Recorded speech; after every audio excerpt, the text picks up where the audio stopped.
Hi, this is Matt, and you're listening to Bluegrass Jam Along, the podcast for anyone and everyone who loves bluegrass.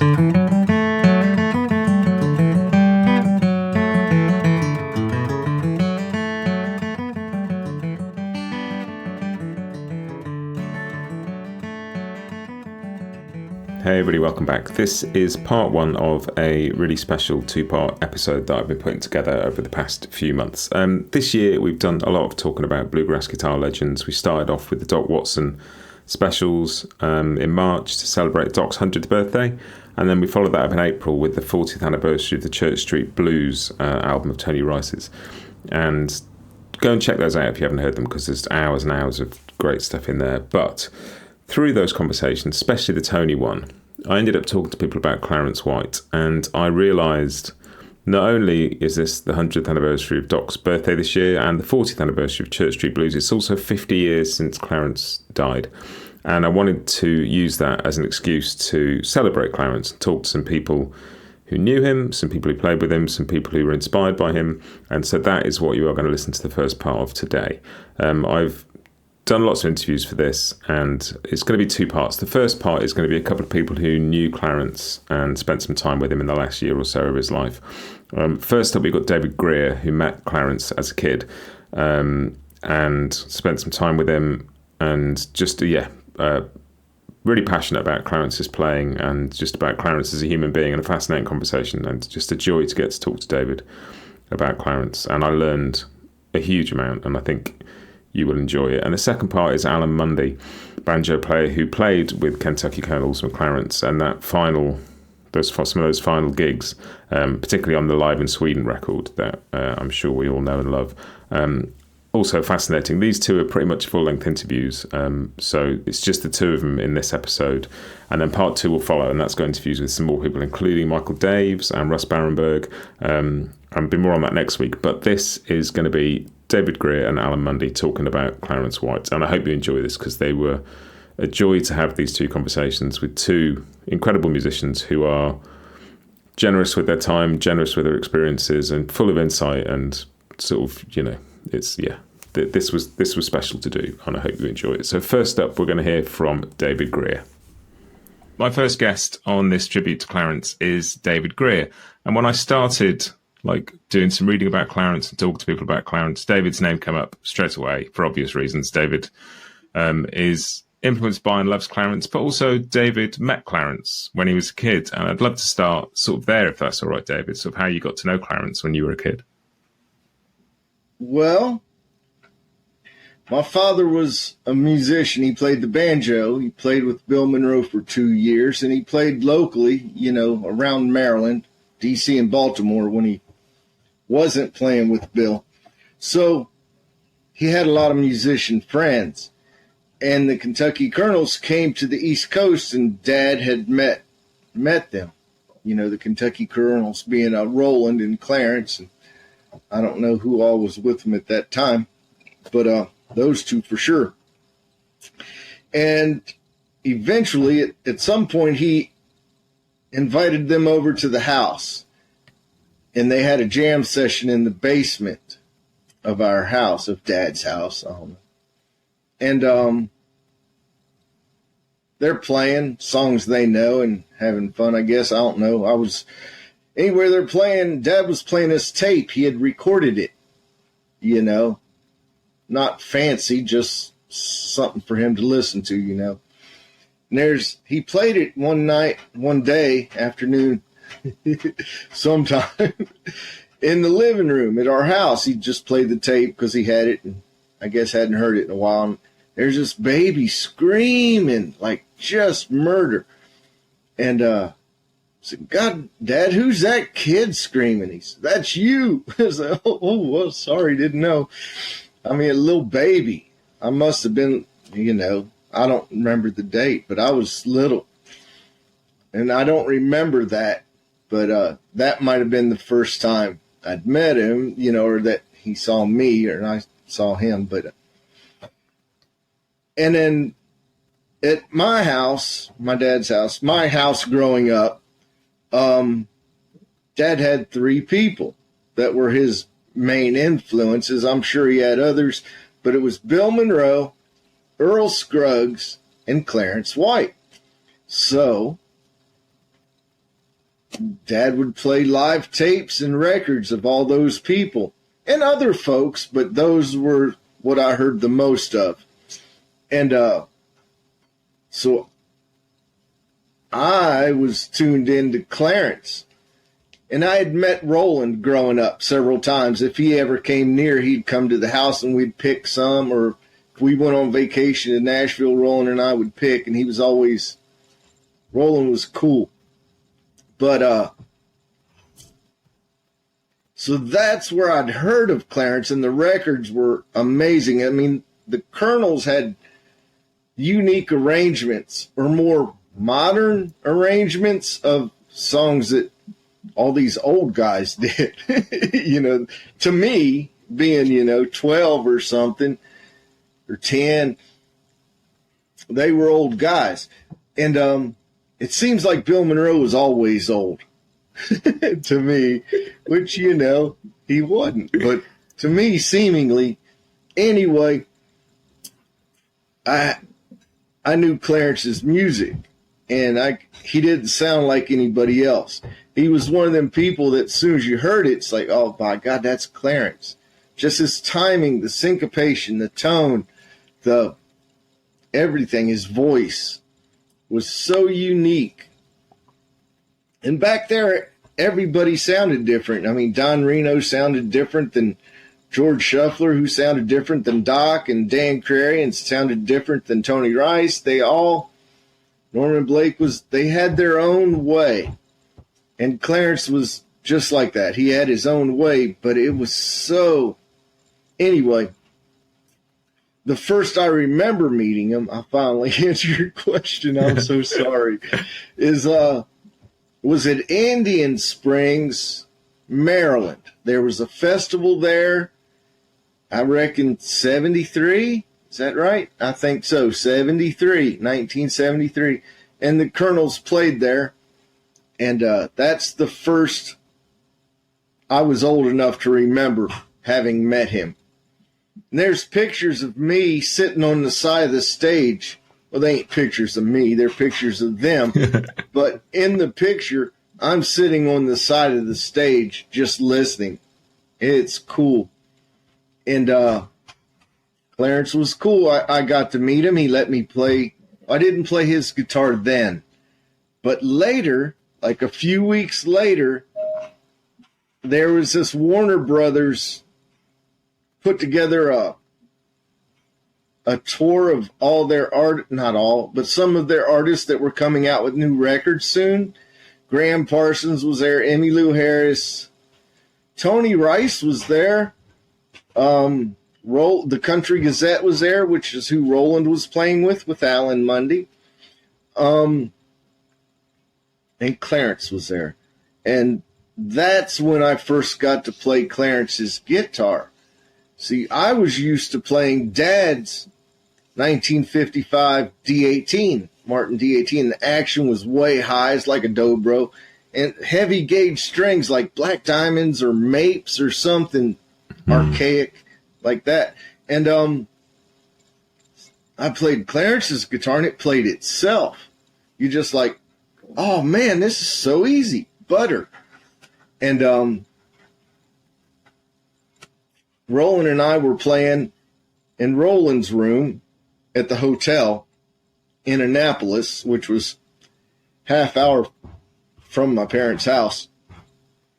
And it had a connecting door on the inside. You know how some hotels. Yeah. And then Clarence's room was there, and Clarence and my father were talking, and Roland and I were picking. And there were other people in and out. The door was open. There's a lot of Chris Etheridge was there, bass player, just different people that were on tour. They played in Annapolis and Philadelphia also, and I was at both those shows. Dad went to both those shows that I went to with him. And 73, I wasn't quite 12 yet. I was 11. Birthday's in September, so this is almost 12. But it was cool. It was the first time I ever played that I remember a professional's guitar, because I was just a goober sitting in my bedroom playing, and I always had a capo on because that action was high and that would bring it down some, so it was playable. But Clarence's guitar, man, it was just a dream. And Clarence, had heard that Roland and I were playing, and he heard that. And he told Dad, he says, look, he's got to have one of those guitars. And it's made by this guy named Mark Whitebook out there in California. And if you can't afford it, I'll buy it and you could pay me back. And Dad says, well, if you think it's that important, I'll just go ahead and buy it. And so that's how I got a Whitebook guitar. Dad called him up, ordered one. I want one like Clarence's. Except mine ain't as cool. I got abalone all around the outside of it and all around the headstock. And it's way too ornate. I don't like that part, but I was a kid. And is it? So I think I read somewhere that White Book of Clarence's had a cedar top rather than a spruce top. Is that right? I believe so. Mine too. Yeah, I think they all did. I'm not certain. I can't speak of. I don't know all his guitars, but the ones I've seen several, have been that way. And the way he connected the neck was different. It was more like a classical guitar. The way it connected to the body, which you don't see because fretboard covers it and the rest is inside and you just don't see it. But I saw it. Don't ask how. Not with my guitar, someone else's, but anyway. There's something really cool about cedar top guitars if you get a good one. People say you want a spruce top guitar for bluegrass, but a good cedar top guitar is a beautiful thing. It's different. It's a different little bit. Well, quite a bit. It's a little different sound. It's more delicate. My guitar is more delicate. Clarence's is delicate. I grew up playing that guitar, played it all the time as soon as I got it. I learned a lot on that guitar. A lot. From then, so I got it probably in 74 sometime. And, about a year later, less than a year maybe. Anyway, played that up until I was, 19. Then I started playing electric guitar, and I tell you because of Clarence. Come on, Dad, Clarence played. All right. So. And you were sort of saying earlier on, about his style and everybody. It's really interesting, this idea that people then all had a different style, because I came to bluegrass sort of post the 80s, where bluegrass guitar developed into this post Tony Rice thing where most of it sounds the same. So it's hard for me to listen to Clarence with ears pre-1980 or whatever. And right, everybody was their own thing at that stage, right? Yeah. People didn't want to sound alike. It's like you don't want to kiss your girlfriend like her last boyfriend kissed her, right? So you don't want to take a solo like everybody else takes a solo. So everybody, and plus your own set of skills are different from somebody else's set of skills. And the way you learn is different. The way you approach something's different. Oh, God, I could rant on that for hours. You wouldn't like it. But back then,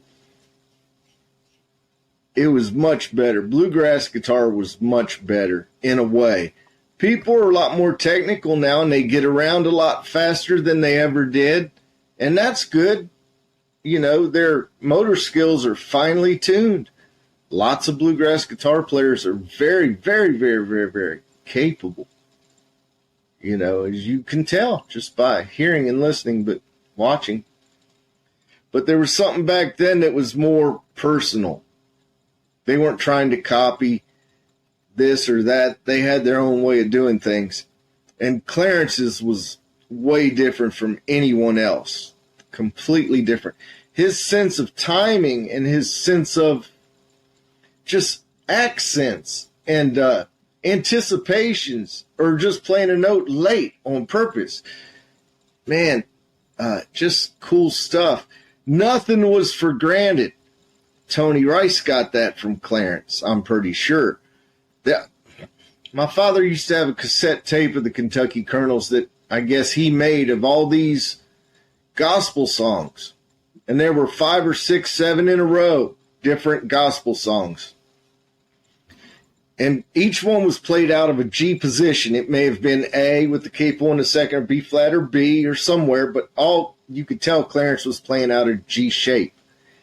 Each song had its own particular G run that you would have swore to God was handed down on some golden tablet. It's like, how come he used that G run for that song? So I'm trying to analyze it, not knowing, always coming up with the wrong answer, but still trying to figure it out. You know what I mean? Does that make sense? Yeah. Trying to get inside. Why would he do this? Why?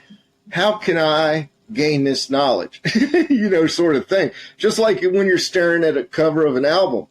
It's like, and you're trying to figure out the guy's personality or whatever, and you never met him, right? You're just trying to, anything you can see, you're trying to figure out.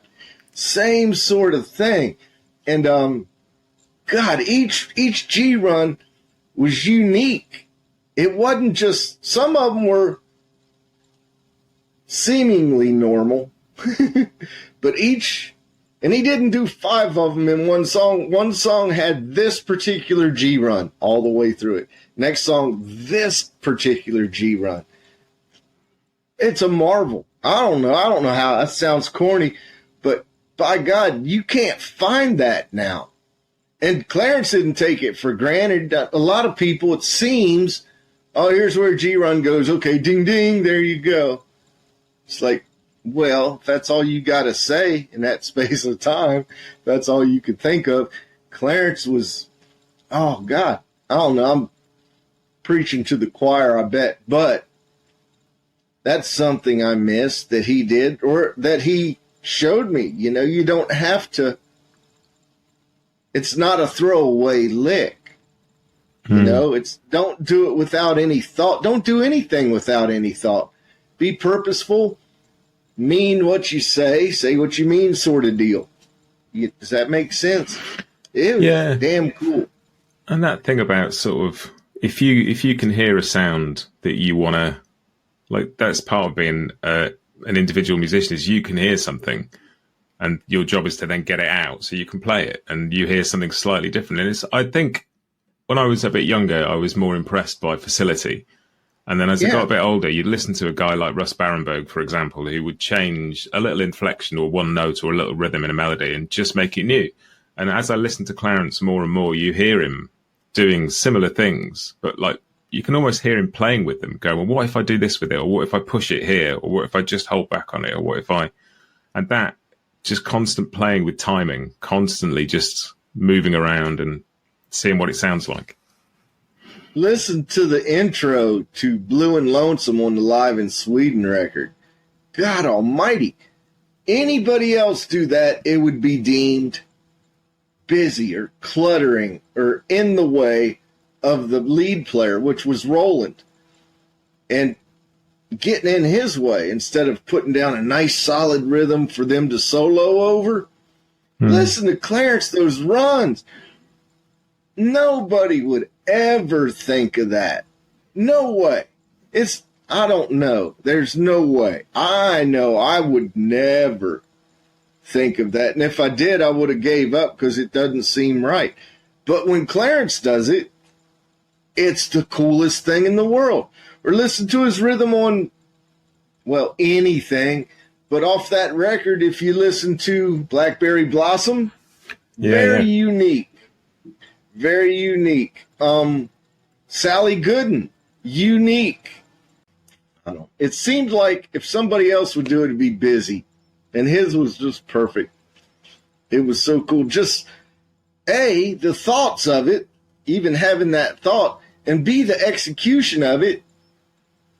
And I like how he plays off Roland and Clarence together. Well, their vocals are cool, like Brothers, Everly Brothers, all them brother bands.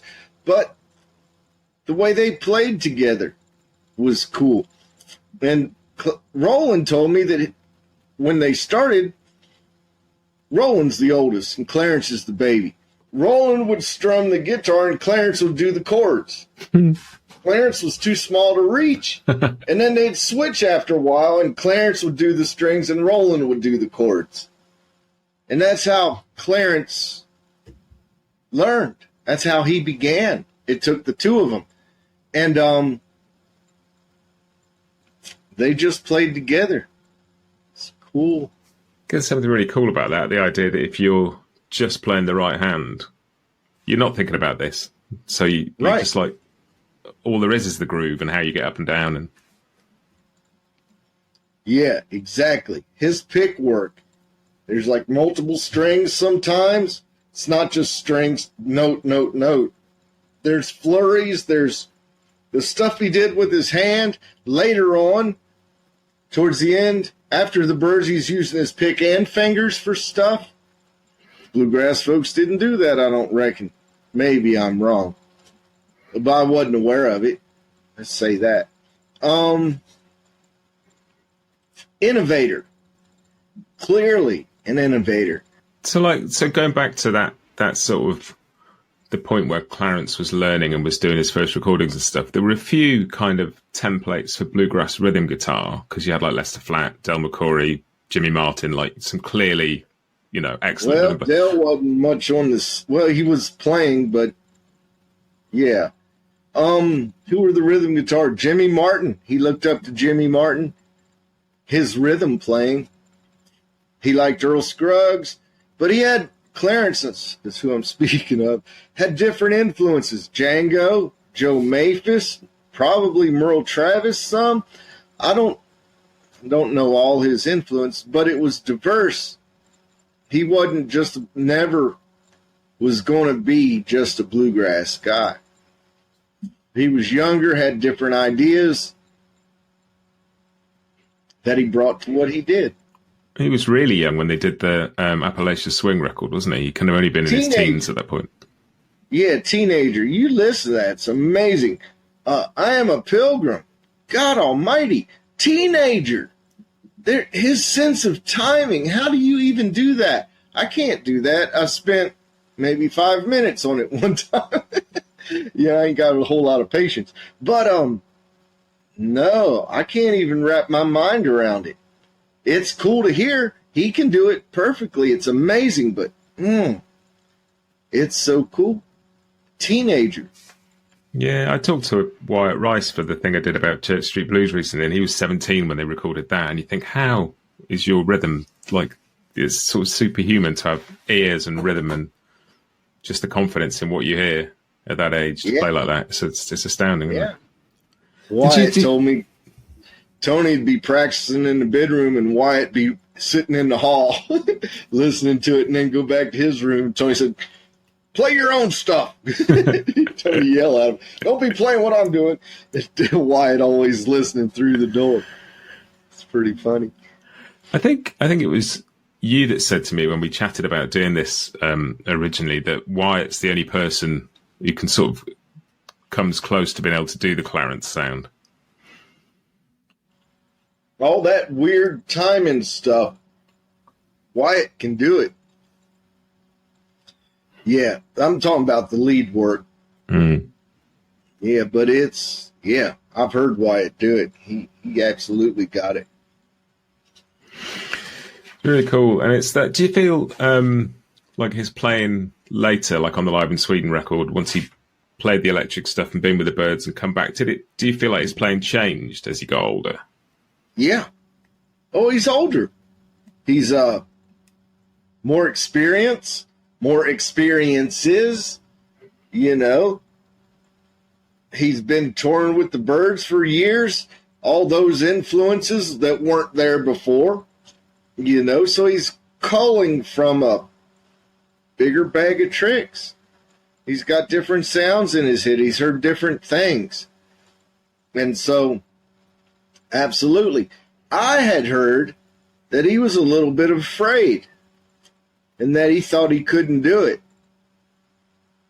Of course, he killed it, but, playing with the Birds and playing a couple songs on acoustic ain't the same as standing up there and doing a set with your brothers like you used to. And so it was a little daunting for him, but I don't know, from what I hear, it was amazing. Nothing to worry about. You can really hear the guitar on that record as well. It's great, isn't it? Yeah, it's absolutely great.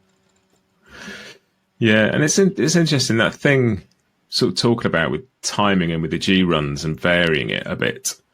Like it's that I know it's only really clicked with me listening to it recently, is that playfulness of going, what if I just flip this slightly? What if I push it here? What if you end up with one melodic idea that ends up being 15 different things you can use, rather than needing 15 different licks. You've got this a bit. I mean, Tony Rice used to do it. He'd start a lick on a different beat of the bar, and it'd suddenly be a new lick, even though it wasn't a new bit of vocabulary. It became one because he'd go, well, "What if I start here?" Yeah, that's right. And it's really cool to listen to. And do you hear like Clarence in your own playing at any time? Are you influenced by him more as a sort of an approach, or are the things that come out in your playing that you go, oh, that's from Clarence? Yeah, not all the time, not as often as I'd like. Like, I'm not in control of it, but I don't know. There's times I could say, oh, well, I think, and well, that's Clarence right there. And there's been a couple things. There's one that ain't released, but it's one thing to play his notes. That's all right. I can do that a little bit, but that ain't, anybody could do that if they practice it and worked at it. But just coming up with something different that you could say, oh, that's directly from Clarence. That's the cool thing, when something just pops out just because you've been studying it. You know what I mean? Yeah. It ain't just what you've heard before. It's something in that vein, sort of. That's the coolest. And that happens some, not as much as I'd like. Yeah, I think that's cool, actually. You were saying there about anybody could get the notes if they spend the time. It does feel like with a lot of Clarence's stuff that the actual notes aren't the challenge. It's all about the phrasing and the timing. Whereas compared to some of the Tony Rice stuff, it maybe is more the notes that are the thing. But with like Clarence, it is always just the phrasing. It's normal notes, normal chords. Tony's playing, it's more jazz influenced, more than Clarence's, I would say, for sure. And different chords, unique, more jazzy, colorful chords is what Tony used compared to Clarence. I would say that. Yeah, Tony's stuff sounded more jazzy to me, or different. Whereas Clarence could play something and make it fit or feel like it belonged in the Bluegrass song somehow. Like, there's Django licks he did, and yet when he did it, he wasn't trying to play like Django. It wasn't a swing song all of a sudden. It was just, he internalized it and he played it and it sounded like him. So it fit in with the licks that were before it and after it. Does that make sense? Yeah. It's all Clarence. Even though you can go back and say, oh, I bet he got that lick from Django because there it is. And that came out before that, and so blah, blah, blah. Maybe so, but it's still come out as Clarence the way he learned it and, I don't know for a better word, internalized it. It just came out his. And that's another thing I love. A lot of people learn a lick, and then it's just that lick inserted into whatever else they're doing. Doesn't much sound like them. It sounds like somebody, whoever they learned it from. Right? Yeah, it's the same when you when you have a conversation, you speak to somebody, we're all talking in words each other understands. And for if I listen back to this, there'll be phrases in here that I use that are absolute cliches from somewhere or other that I just drop in because they're, you know. But you talk and you're not thinking about that. You're not thinking about how do I fit in this clever line that I heard somebody else say. You just internalize stuff because you've heard it and you've read it, and then you communicate. You're just trying to get your point across however you can. And some folks have more of a vocabulary, so that helps. But I don't have a big vocabulary. I generally get my point across one way or another, which is the whole point of it, I reckon. And so then I'm happy. Yeah, and like one of the other things is just, you know, you were talking earlier about me listening to bluegrass guitar sort of post 1980s, and there's something so refreshing about hearing somebody take a break on a major key tune and they just play the major scale, and there's not like always a flat seventh, always a flat third, always a flat fifth. And it's like they're there when it's appropriate, and that's when he wants to say, but there's so much sort of Clarence stuff that is just the major scale really as well.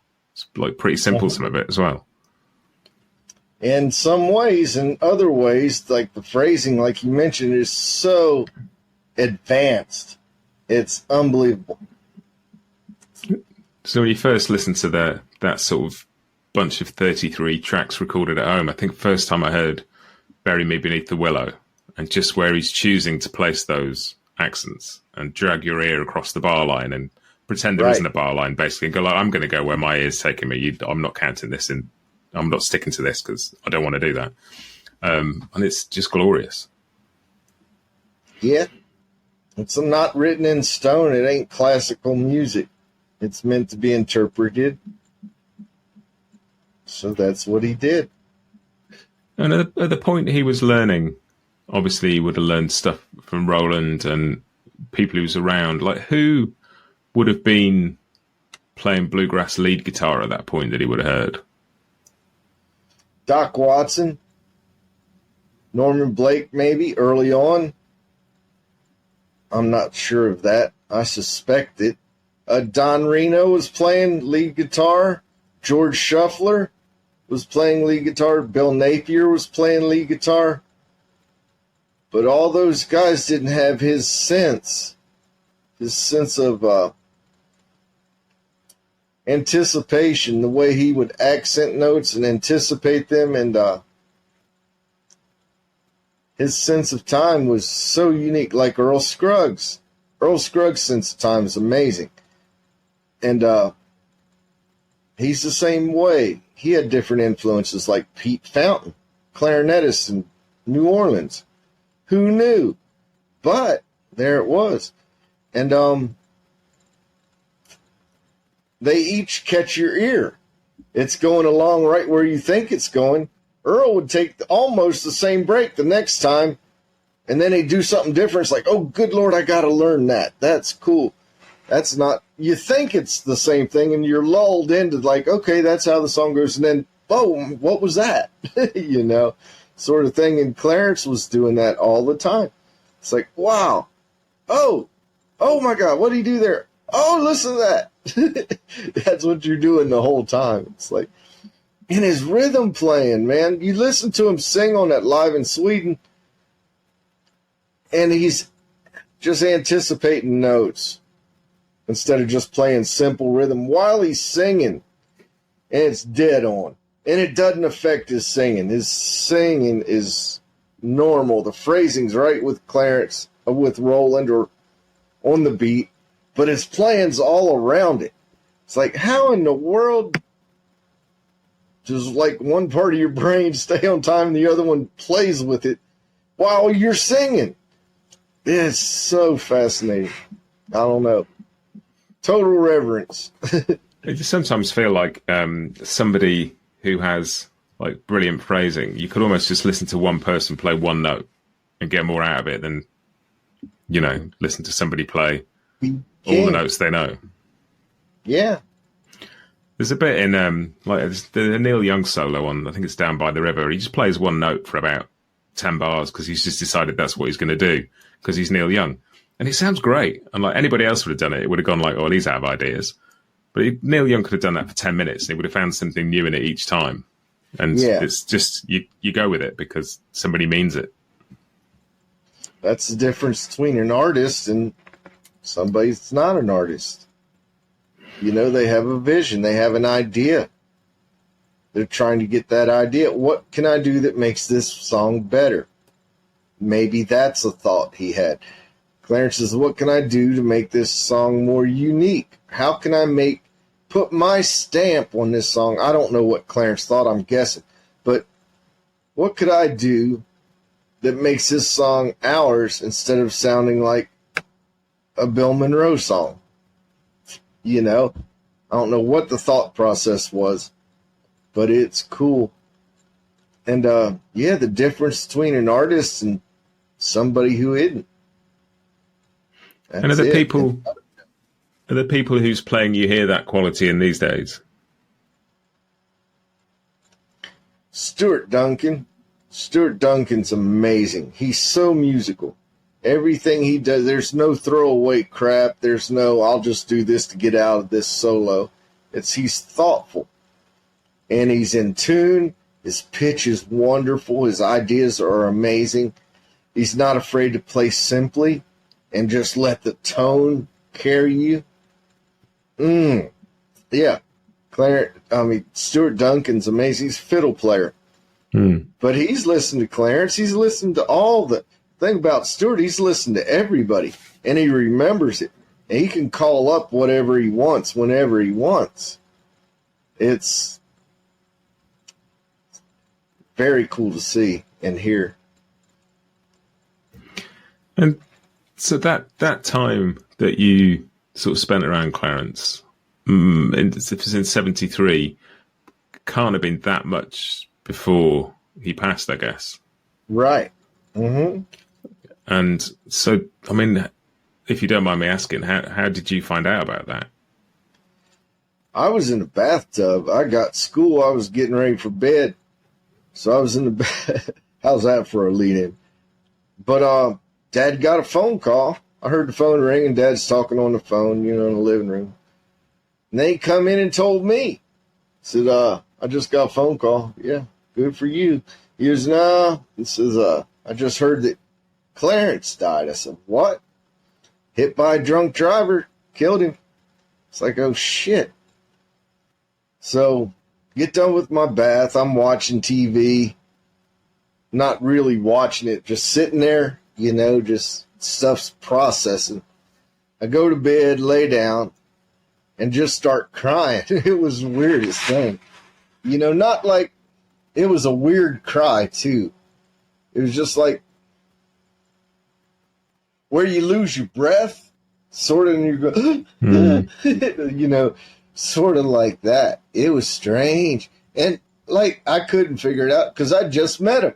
But I felt like I knew him through the music because I'd heard it my whole life. So, and I knew Roland, and I'd met Clarence, and he was cool too. Let me play his guitar, offered to buy me one. He was great. And that impact on you at that age, you some things hit you at a time in your life, and they make a massive impression compared to something else that might have lasted longer. First big death, I think. I don't know. Both my grandparents, I think, were still around. Both sides. My mother's parents and my father's parents were still around, so I believe. So I didn't really know much about death. I had pets that died. That's a whole different thing. But, somebody of such, who Dad put so much importance in, and you hang around with your parents, you learn stuff. Like if Dad's a mechanic, you learn about what this tool is called, how it's used, and where to use it, when to use it, what this tool does, how to use it, what's it called. You learn all these things just from hanging out. And so, I hung out with Dad when he played music. He'd go to play with these guys. He'd play with that group, with this group. So I saw him in these different situations. I heard all the players he's playing with, and nobody was like that. So I knew that Clarence was unique because nobody did it. They couldn't. There's no way they could. So we just lost something that was unlike any. We lost one. The one that there's not going to be another one of. That's what. You know, it isn't like, we lost a guitar player, but John down here plays guitar, we'll just get him. No, it ain't the same. We lost an artist. So, you know, and I knew that then. And you lose the other thing you lose is the opportunity to see how they develop as an artist. Because when somebody's so young, there's so much, like, who knows where he would have gone, what he would have done next. You know, there's relatively little recorded of him compared to a lot of people. And what would he have been, like 79 this year, something like that? Pretty old. My mind won't even go there. There's no way I can fathom that. And music would be so different. Bluegrass music, I mean, some of it would be the same. It's just how it is. But there'd be a branch of it that would be different. Completely different. Alan Munde told me this. You can ask him about it. But he said Clarence changed bluegrass music. I was, okay, how are you coming to that conclusion? You could ask him, he could tell you better, but the G chord has a B note. You know, you fret the second fret on your fifth string and the B string's open. You're just fretting three notes. G, G, B, and I guess that D's in there already open. But and that's how bluegrass was. Clarence started muting the fifth string, playing the sixth and muting the fifth with that finger, and then fretting the second and third on the third fret. So there's no B note. It's just G's and D's. So you could use that very same fingering for a major or a minor because it's not defining. And so Clarence was older than Tony. Tony looked up to Clarence. They were both out in California. And I've read somewhere that Clarence always let Tony play his guitar because it was, I don't know, that was his idol. And Clarence looked up to him.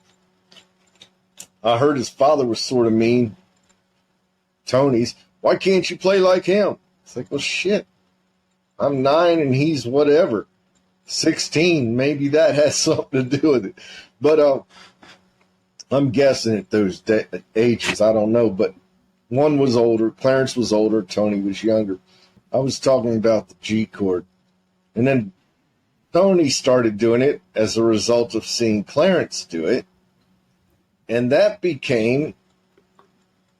allowed Tony melodically to play different scales because that chord's not so defining. And if he was playing a normal G chord or the rhythm was, some of those licks may not have fit as well. There'd have been a clash harmonically, which sometimes is cool, but sometimes it just seems wrong to my ear. Anyway, it allowed him to do things like that. But ask Alan about, if you're interested, you could ask Alan about that. It was his thought. Pretty cool thought. I don't think about stuff like that. I'm fascinated when I hear it. Then it makes me think about it. You know? Yeah, and I just would have presumed that's been a thing for, you know, it's just because the bluegrass guitar I hear, that's what it sounds like. You know, that's in there. Well, you're at a distance. You don't get to hear it with a fresh set of ears. There was nothing like it. And then there is. And he's the only one doing it. It's like, are you familiar with Vassar Clements? Yeah. Fiddle player. Yeah. Totally unique. His way of doing stuff, unlike anyone else. Beautiful. And before that, there was none of that I ever heard in that way. There's other good fiddlers. There's many, many good, great fiddlers, but none like Vassar. And so he was the first to do it. Now you listen to fiddling. Oh yeah, that's cool. Well, no, he stole that from Vassar and that and that and this and that from that guy. But when Clarence first hit, there was nothing like that. Nothing. And now you're hearing other people imitate him, if you're lucky or not. They don't even have a clue. You know, they're busy copying someone else, which is fine. That's their choice. But so you go back and hear it, it may not sound so earth-shattering or brand new because you've heard all these other people play it poorly. But it's like there's that little lick that Clarence will play, like out of a C position, where you sort of pull off from the E flat on the D string. Just that little bluesy pull off that's just everywhere. It's all over Tony Rice and it's all over everything since. But like you listen back and it's there and Clarence is playing. And Clarence started that. You know, I don't and know it's where now he got just, it or if he thought of it or what, but he was the first to do that I knew of. Or maybe he got it from Earl on the banjo. There's pull-offs and stuff that banjo does. I don't know. However he heard it or where he got it. I don't know. Maybe he thought of it all himself. But the way he used it was amazing. So stuff like that. It's just kick-ass. And, you know, I go back and listen to early Jeff Beck, and it just seems ordinary to me. It's like, okay, yeah, that's okay. It's 60s guitar playing, whatever.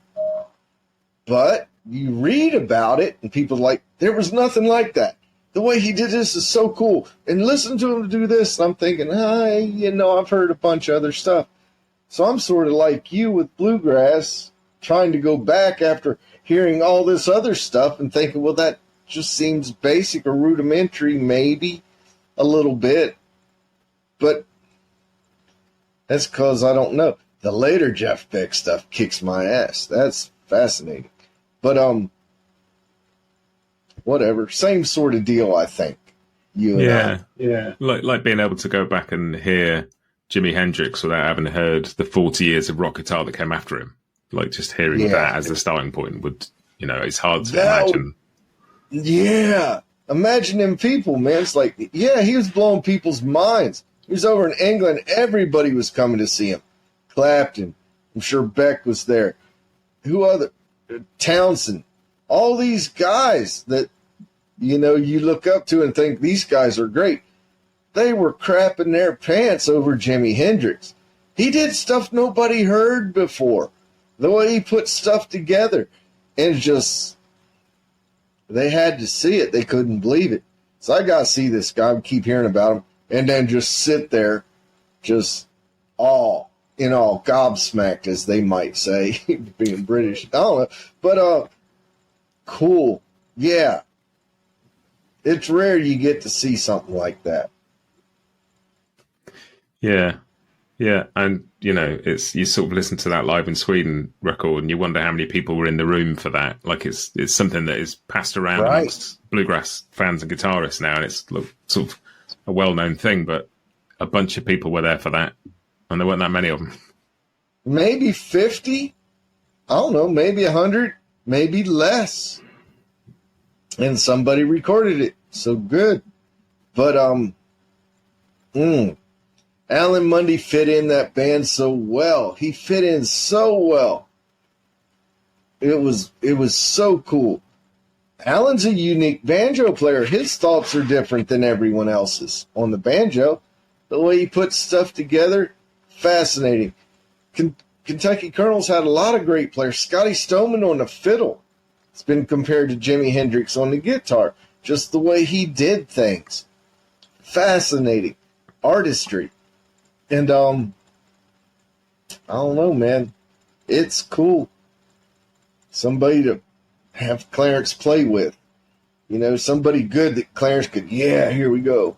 I don't know. That's my thought. Yeah, it's that thing of like you hear one incredible musician and then they happen to have found two or three other people who think the same and are capable of keeping up with them and pushing them. And like the Beatles, for example, to get a Lennon in a band is incredible, to get a McCartney. then to get a George Harrison, and then to get somebody like Ringo who's totally prepared to play for the song and not get in the way until he needs to.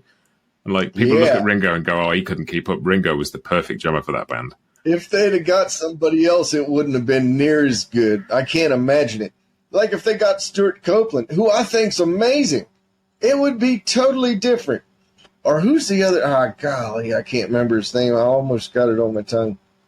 This guy, he played with Jeff Beck at the live at, I don't know, there's a DVD out. I got the DVD. I can't remember. There's a live DVD out. With Tal Wickenfield playing bass. Vinny Colaiuta, he's amazing. Drummer. Oh, God, just a gnat's ass difference, and it changes the time. He's all into that. He's so good. If he played with the Beatles, it'd been completely different.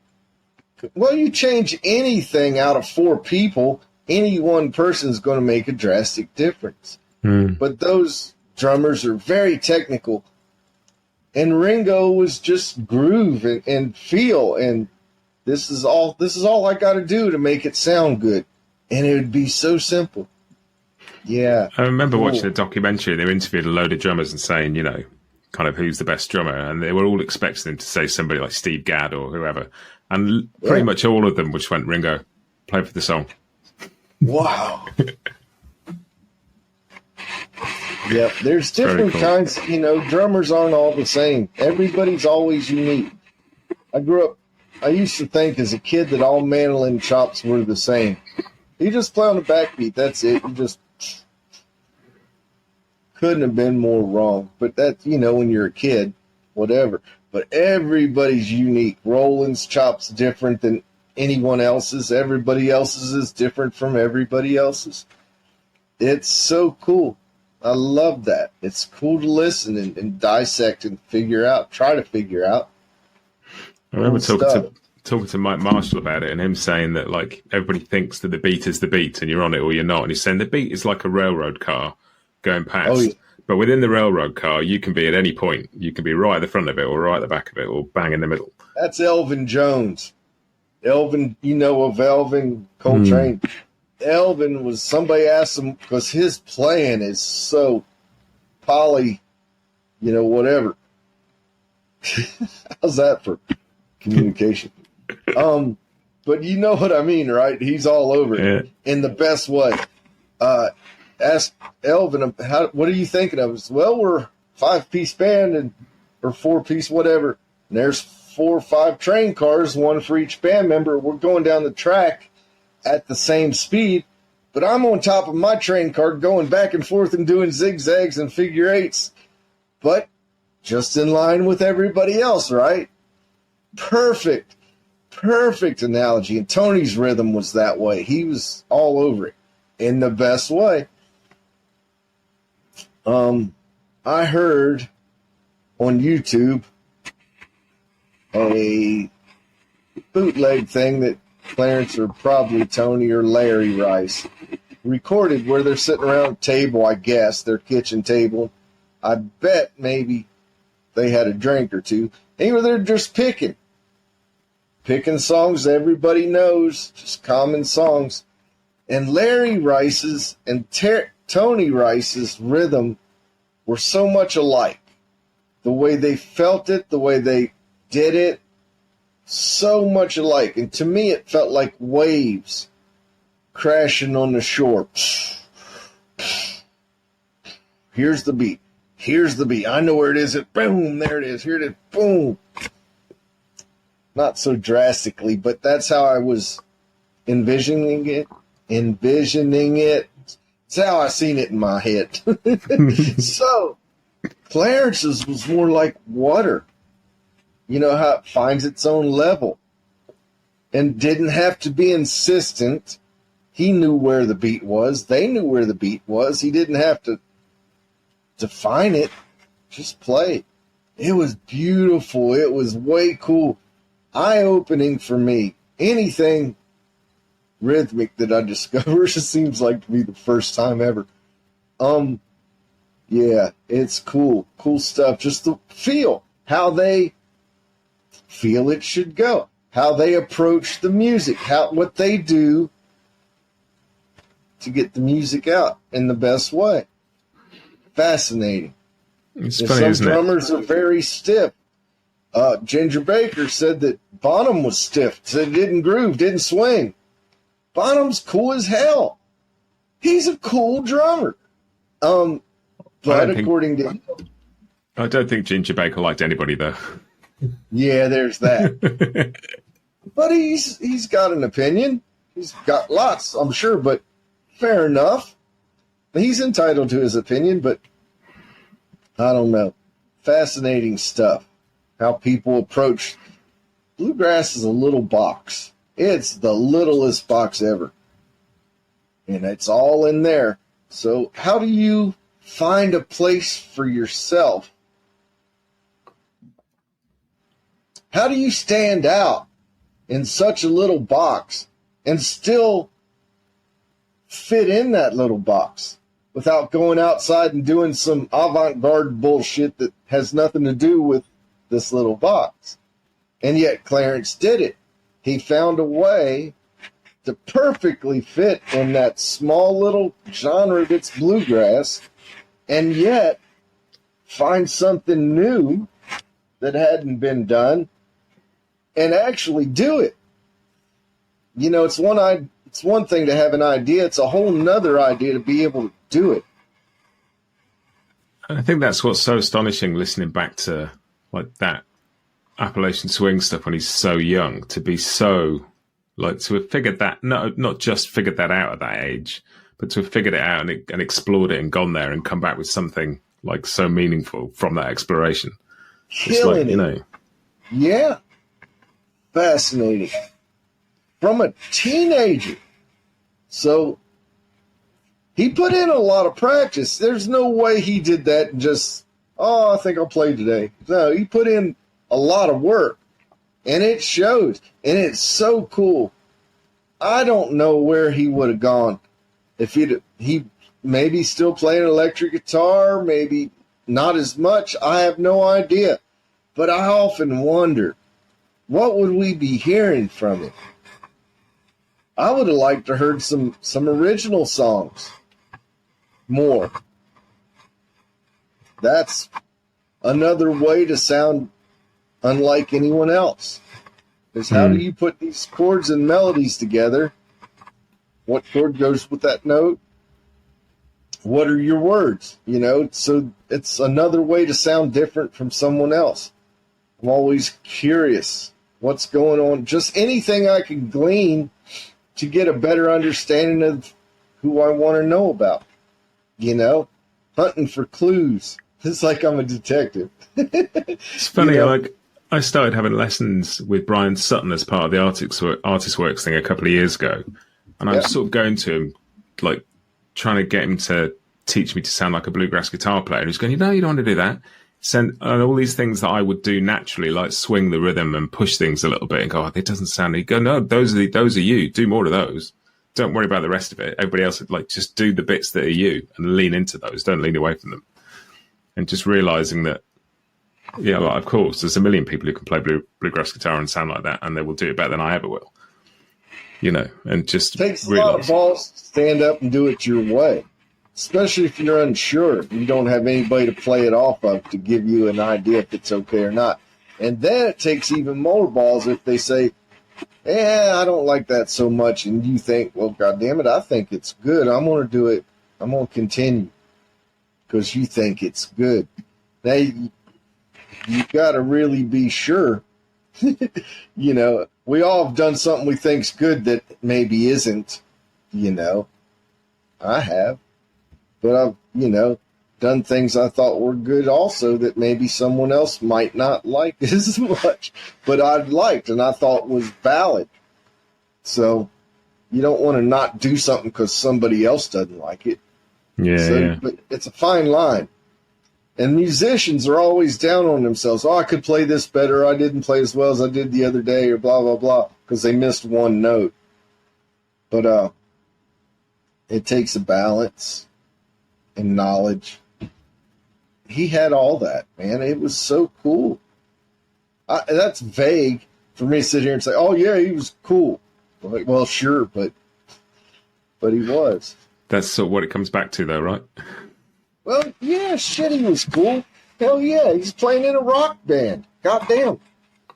And just like whatever it was when you were 11 and a half that you heard in his music, that was cool. Yeah. Like it still is. It's whatever he communicated, something that connected with you.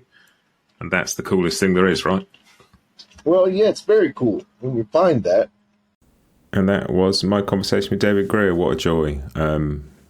Yeah, that was a wonderful conversation to get to be part of. I hope you enjoyed that. Next up, I'm going to talk to Alan Munde, who, as I said at the top of the show, he played banjo with Clarence and the Kentucky Colonels and the Live in Sweden record. And we talk about that quite a bit of detail about that. But just, yeah, about his time with Clarence in the last year or so of his life.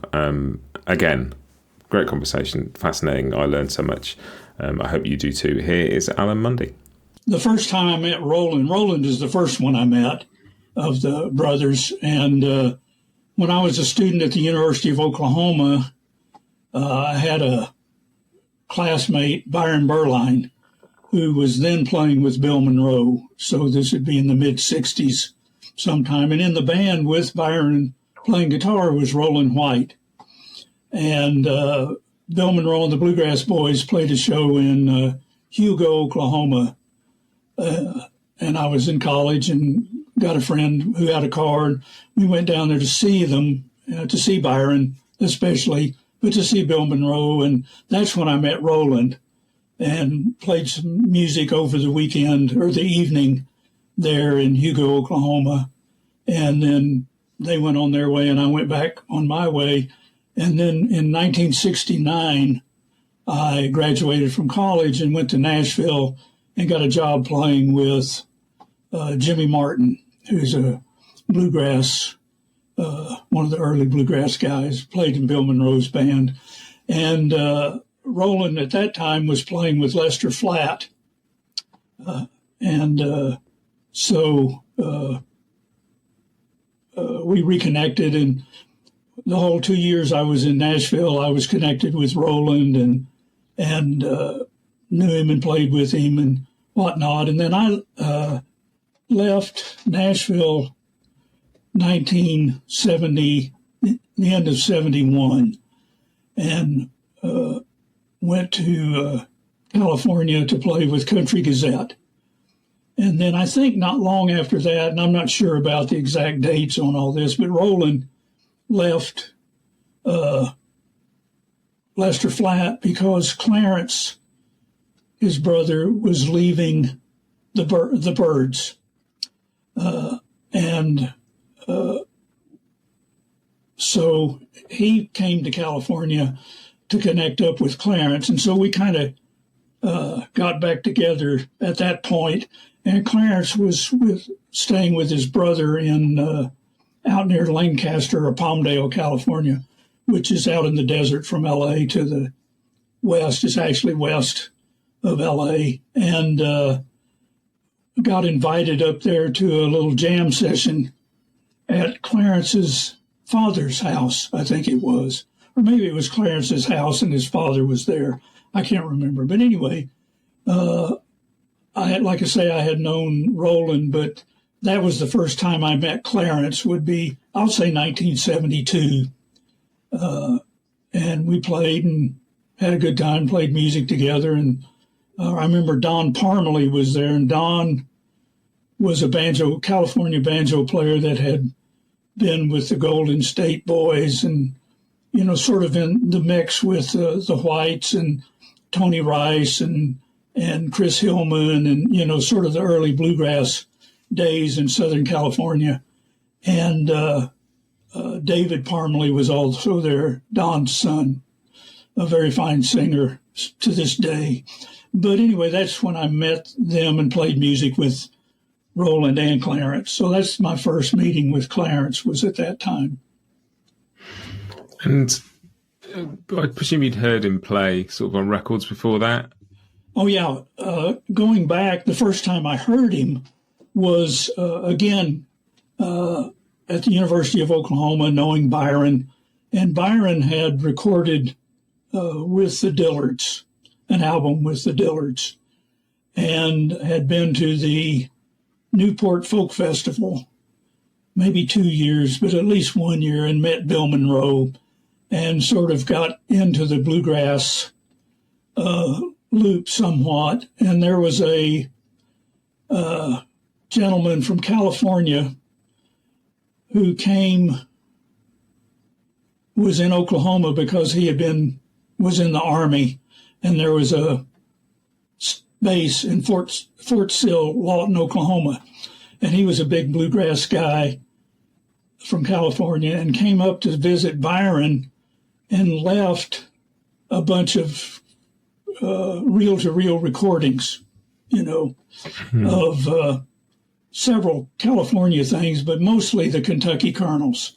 And so Byron would play these for me, and I maybe even borrowed them from him and played them. But I also got acquainted with this gentleman. His name was Larry White. Lawrence White was his name. And he played guitar and played Little Manlin and everything. But he was a big Clarence White Kentucky Colonels fan. And sort of he was the one that I heard the music for the first time were these sound recordings. And, it was, I remember being startled by the playing of Clarence and Roland and Billy Ray Latham on the banjo. Mm-hmm. And some of these recordings had a fiddle player, Scotty Stoneman, and Roger Bush was the bass player on most of these recordings. And they're all live.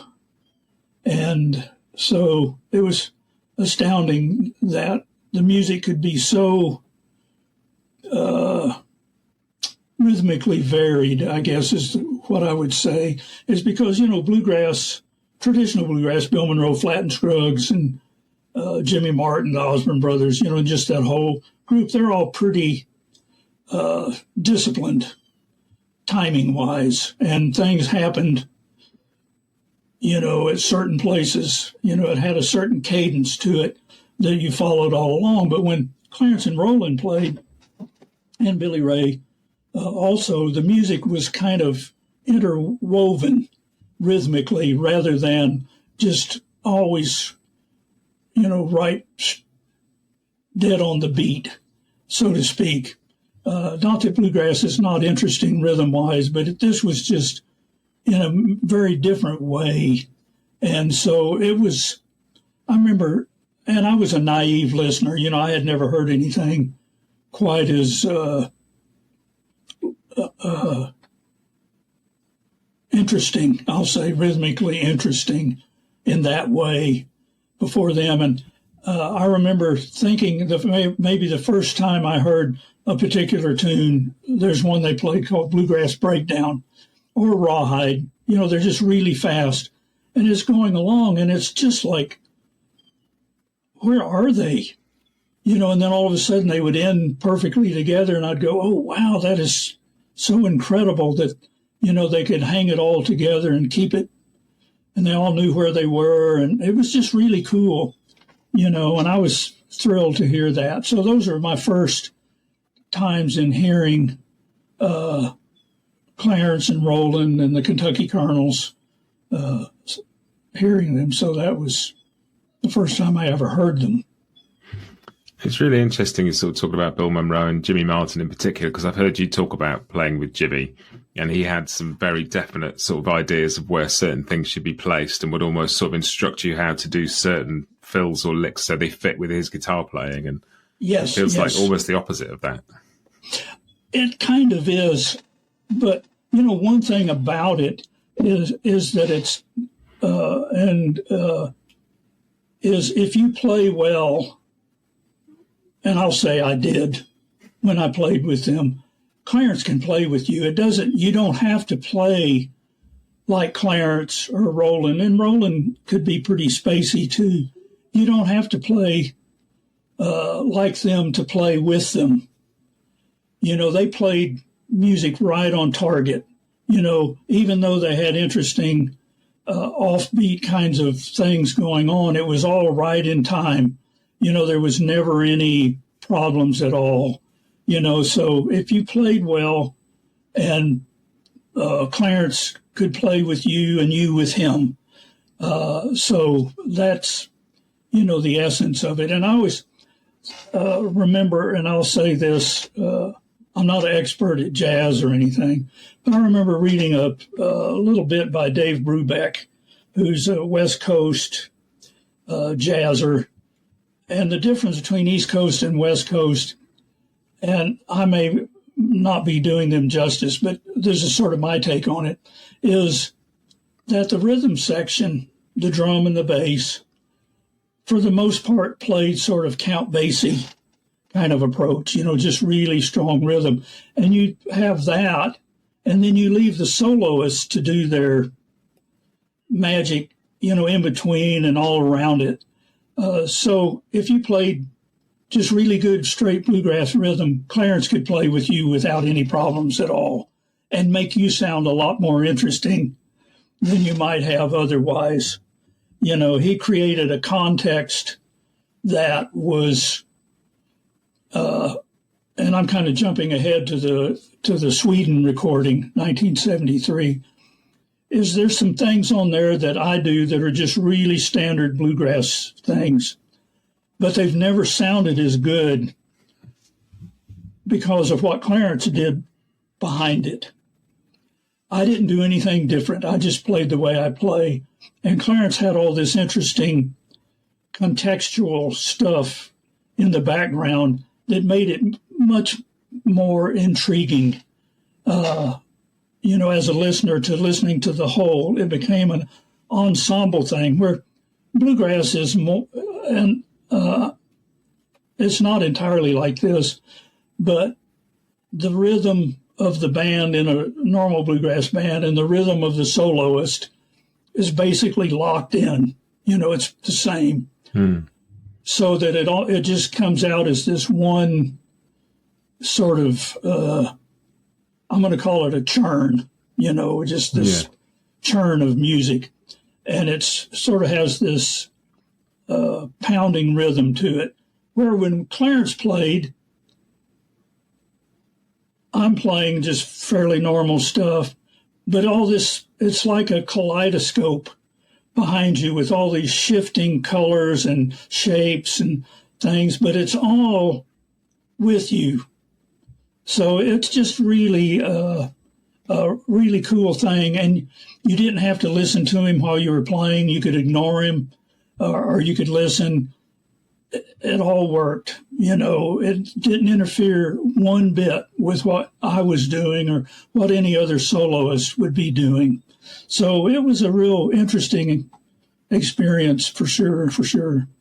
Yeah, and that is really interesting. It's listening to the rhythm, and because on that Live in Sweden record, you can hear the guitar pretty clear.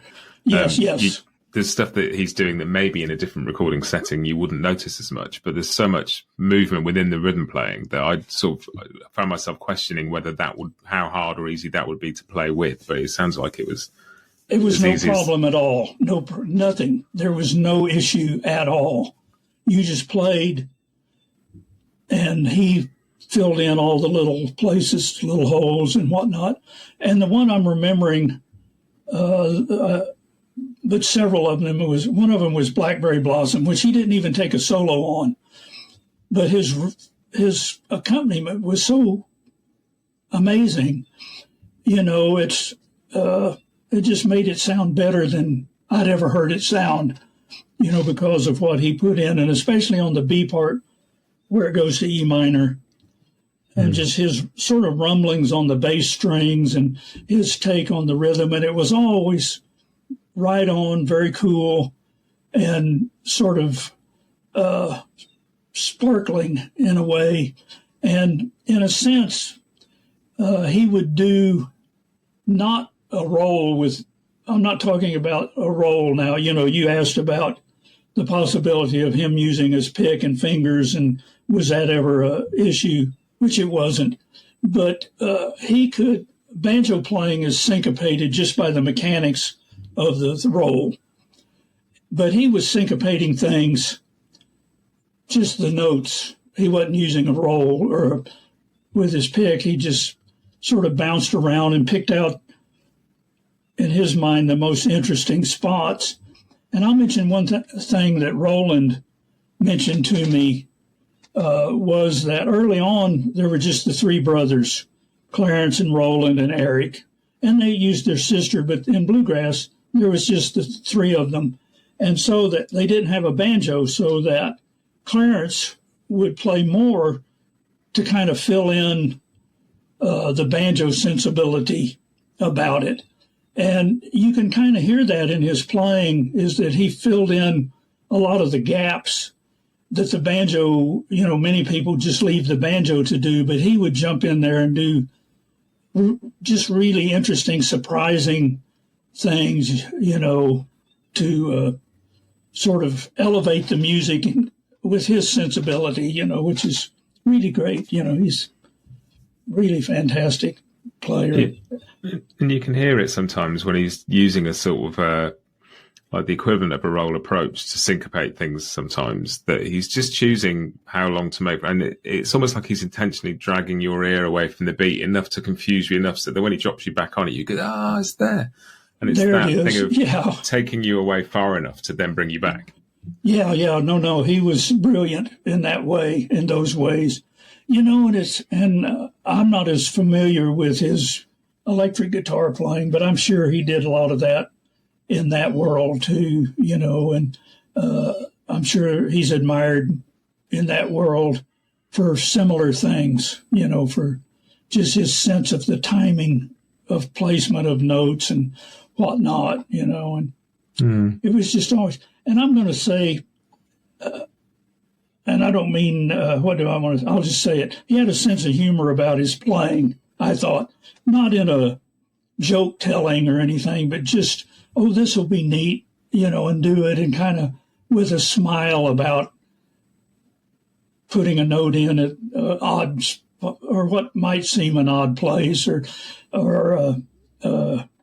sort of jumping the beat a little bit, but not, it's not, and he doesn't rush or drag or anything or get off time or anything, but he just kind of changes things ever so slightly as he goes along, but he always either catches up or corrects as he goes along. He just has a great sense of timing and where to start and where to end certain things. He was just really good.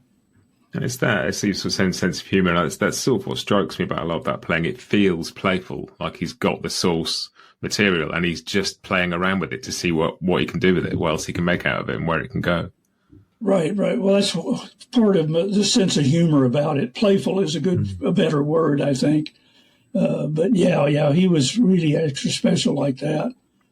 So, I was going to ask you about that because I've heard you talk about your kind of approach to improvisation and it having some roots in the kind of Texas fiddle style where you take the melody and you gradually embellish and play with it and introduce new things. And a lot of what Clarence does, the actual elements of the tune are all there, but he's just placing them in different places. And it's not this, what we've become used to in recent decades, a much more lick-based approach to improvisation. It's much more grounded in the tune. Right. Exactly. And I agree. He always had and I always use the image of the melody is this thread, and all the way through his solo, what pulls Clarence through his solo is this thread of the melody.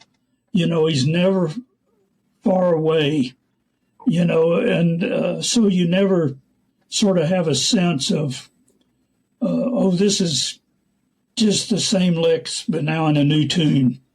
Although he did have his licks and he did have his way of doing things that show up in other places. We all do. I mean, that's part of the deal. But for him, to me, I never talked to him about it, but he must have had, the melody streaming in his head as he's playing, as many people do. But, and the other thing, though, is that what we're left with is what guitar playing is now after he died.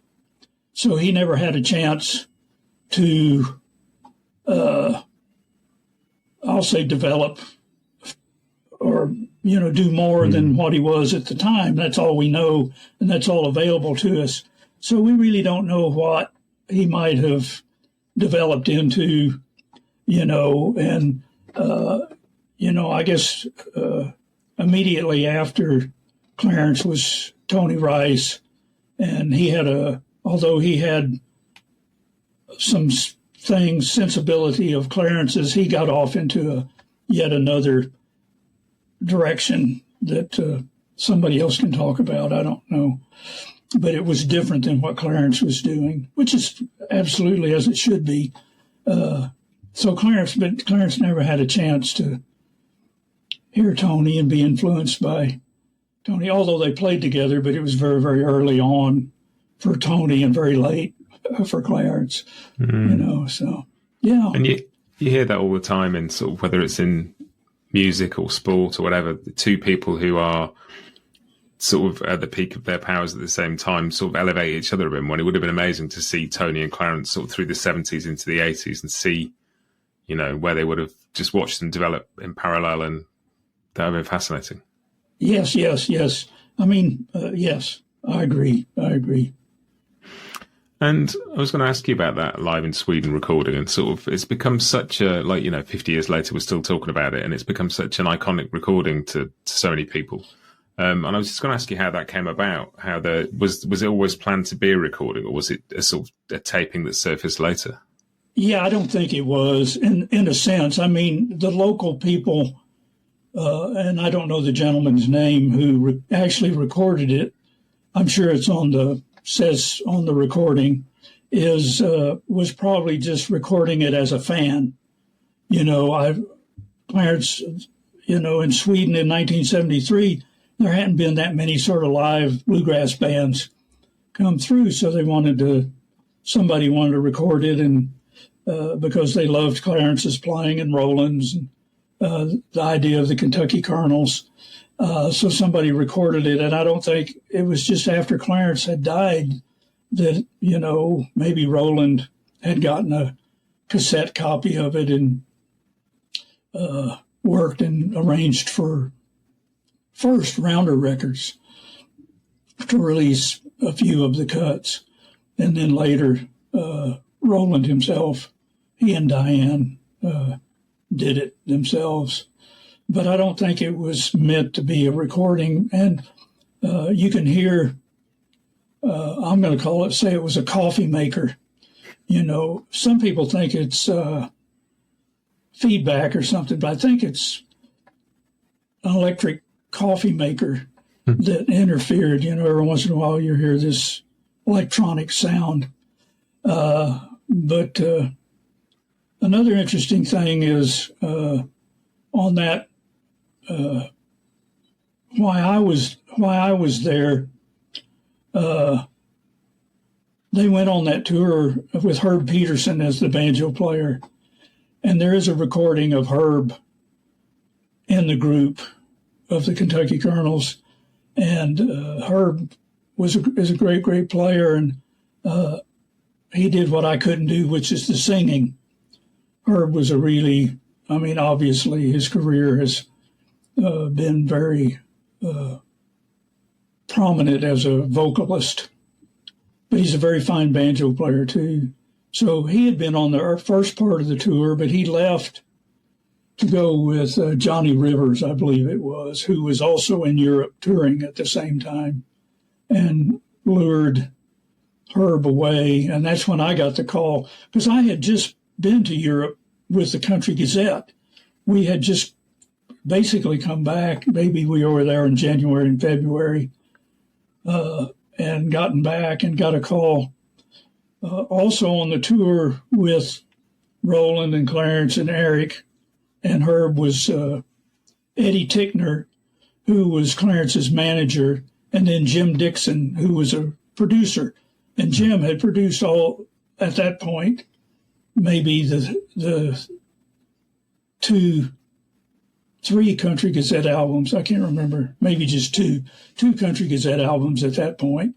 But he had produced the Dillards and the Hillman with Chris Hillman and the Greenbrier Boys, but he had done some other bluegrass, and he was also over there traveling. And Eddie is the one that called me. Eddie Tickner, the manager, called me and wanted to know if I was available and would come over and play.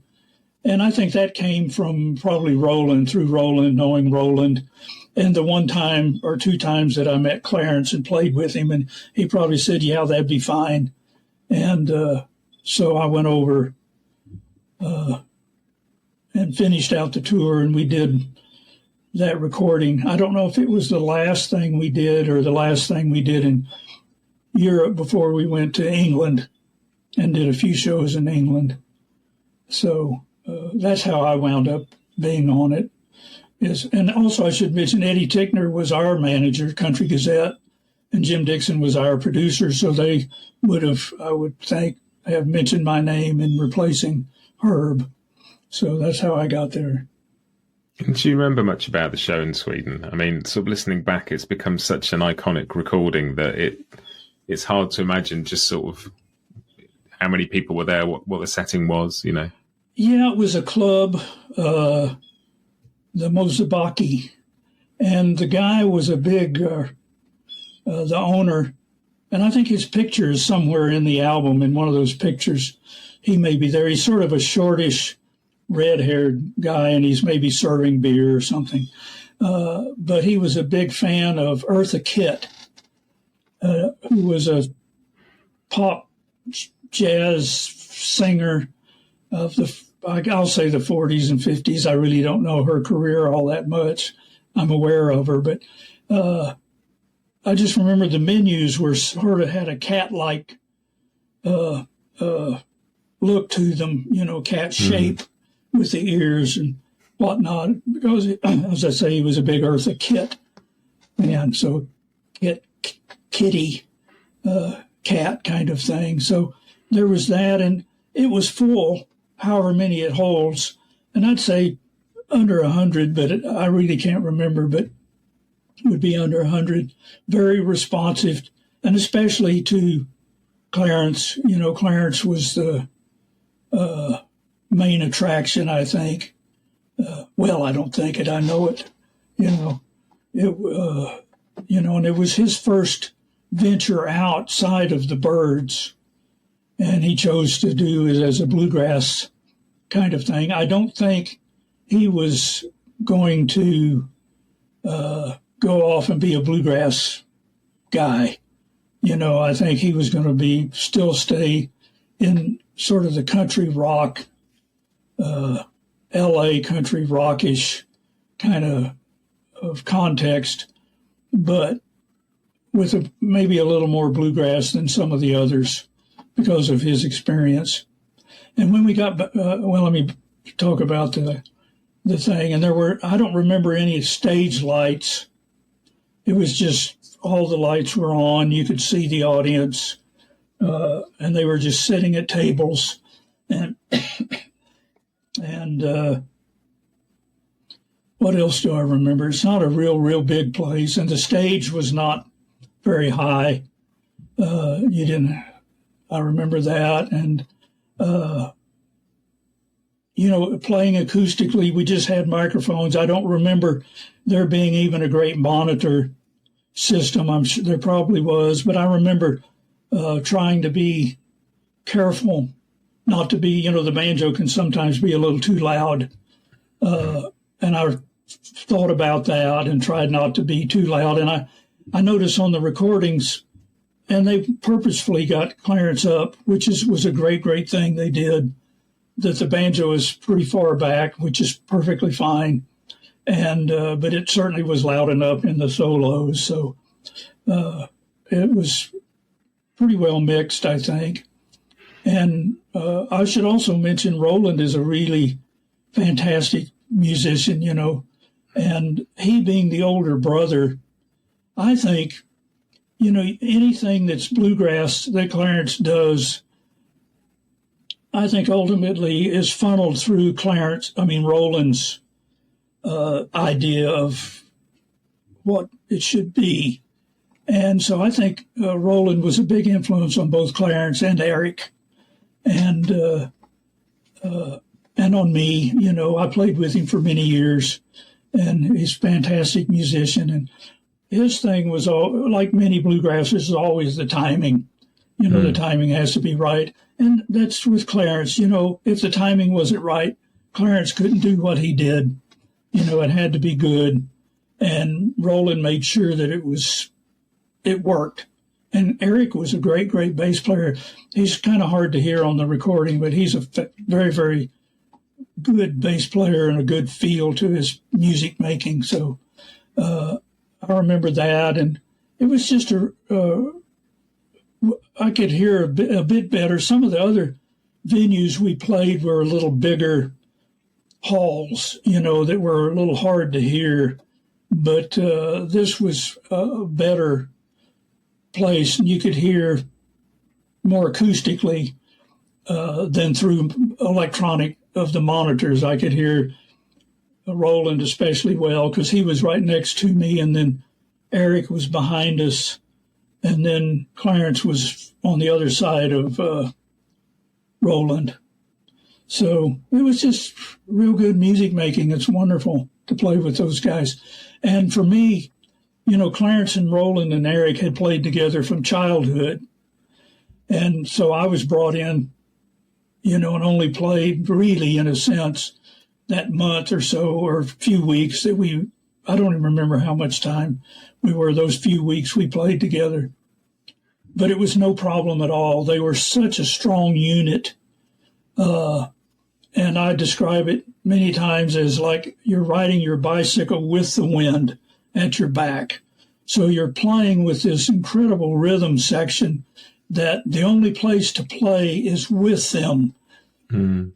And so it was a real treat in that sense to fit it in there and get it really sounding as good as I could at the time, for sure. So I really enjoyed it. And it was not and some people every once in a while will comment, wow, it sounds like you've been playing with them forever. Well, if you play music in time, you can play with lots and lots of people, because that's the thing that makes it go together, is the timing. And Clarence and Roland and Eric had their, although it was very, it was varied, aspects of timing. It was all of a unit of time that was really fun and easy to play with. So I didn't have any problem at all playing with them at all. And it's a great recording, and it's so amazing to think that somebody recorded that and we're still listening to it and talking about it 50 years later. I know. It's a really, really fortunate, and especially knowing what happened to Clarence after that. That was. We did go into the studio and record some things before he died. Obviously, 4 or 5 tunes that I was on. He may have done a few others that I wasn't involved in, but then that was the last. That was it. We did a tour. I don't think it's very well known, but we did a tour with, and I can hardly even name all the people. It was Country Gazette, which is Byron and me and Roger Bush, Kenny Wirtz. Then it was the Kentucky Colonels, Roland, Clarence, and Eric, with Herb Peterson. And then Graham Parsons and Emmylou Harris. Then a sort of a Burrito Brothers thing with Sneaky Pete and Rick Roberts and Chris Etheridge, who's the original bass player with the Burrito Brothers. And I'm sure I'm forgetting somebody. But it was called the Hot Burrito Review. And we did 2 shows. And it would be basically, I think the Bluegrass started it. And maybe Country Gazette would do 3 or 4 tunes, and then Clarence and the Kentucky Colonels. Then it would ship to the Electric Band, and then it would be sort of a Burritos band with Clarence and Sneaky Pete and Chris Etheridge and Gene Parsons on drums. That's who I forgot, Gene Parsons on drums. They would do some tunes as sort of the Burrito thing, and then Graham and Emmylou would come out and do some numbers. and then Herb would join, so it was like California country rock.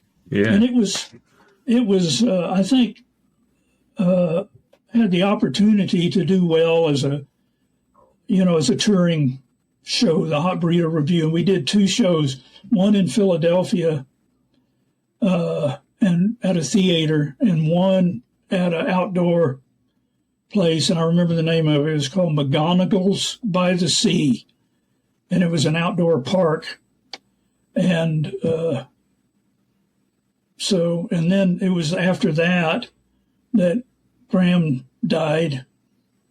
And then Clarence not long after that, so they both died. Let me back up. Clarence died first. And because I remember at the funeral that Graham and Chris Hillman initiated the singing of Farther Along, at his graveside. And then not long after that, Graham died. And so that was the end of that whole thing, which was too bad, but that's the way the world is. So. Yeah, and so much of like that music that you just mentioned on that one show has gone on to be like hugely influential. Just the influence of California country rock and California bluegrass on so much of what's come since. And to think that Clarence had an innovative role in both the acoustic and the electric side of that. He was equally as innovative and groundbreaking in his electric work as he was in his flatpicking. Oh, yeah. No, he was a real force in music for sure. Yeah. Yeah, I was really fortunate. I only knew him for, if it was even a year, 72, and then he died in 73, so probably wasn't even a year, but he was a nice guy and very friendly. And can I tell you just a quick funny story? Is when we got to London and we went to our hotel rooms, and I can't remember, it may have been in London is where I went to Amsterdam. But anyway, in London, got there, and we were given our keys to our rooms, and I go up and open the door to my room, or the one I had the key for, and I go in there, and man, it's a nice big room with a balcony and a nice bathroom area. And I go, boy, you go with Clarence White, you go first class. Well, there wasn't a minute. There's a knock at the door. And I go to the door, and it's Clarence. And he says, I think you got my room. So we trade keys, and I go down to the room I had, and I couldn't hardly get the door open for the bed being in the way. And there was about, I can't do it, this much room between the wall and then the bed over here. So I just scooted along, and I thought, oh, well, so much for that going first class. What a great story. And what a fascinating interview with very cool guy. That's it for part 1. Part 2 next week. Do stay tuned for that. I can't tell you how meaningful these conversations are to get to have. I enjoy all the interviews I do, but there's something really special about these celebrations of individuals and different records, and just getting to dive in a bit more deeply. There's something about talking to a musician about another musician rather than themselves that I find so interesting, and often people really open up in a way they might not do if they're talking about their own music. And I've experienced that with some of the previous interviews, and certainly with these two. And they've, just delightful. Stick around next week. I'll have part 2 for you, some more great chat about Clarence with some people that I'm sure you know and love. Thanks for listening. I appreciate it when you get to the end of these long episodes, because they're not your typical hour long. There's a bit more to them. So I hope you've enjoyed it and got something from this. I'll see you next time. Have a great week and happy picking.